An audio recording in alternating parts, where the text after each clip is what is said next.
in collaborazione con Glam Vision e K-Facli. Sfrecciano a 236 km all'ora e filmano le gare sulle strade trentine. Denunciati 4 motociclisti, rischiano fino a 20.000 euro di multa. Sanità, sempre più famiglie in difficoltà chiedono aiuto alla Caritas per pagare visite private. Liste d'attesa lunghe, col sistema pubblico arriverebbero tardi a curarsi. Itea sul caso della gatta bianchina. Nessun sfratto, ma cerchiamo con la provincia e il comune le modalità di gestione per la salvaguardia dell'animale.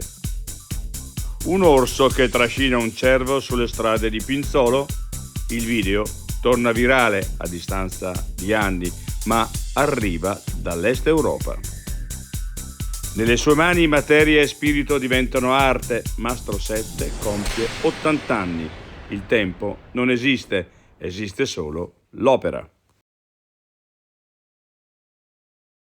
I difetti visivi sono tanti: miopia, astigmatismo, ipermetropia. Il pregio è correggerli con occhiali davvero glam. Con Glam Vision puoi prenotare l'analisi gratuita della vista e poi sfoggiare i tuoi nuovi occhiali che possiamo creare per te. Scopri di più su glamvision.it.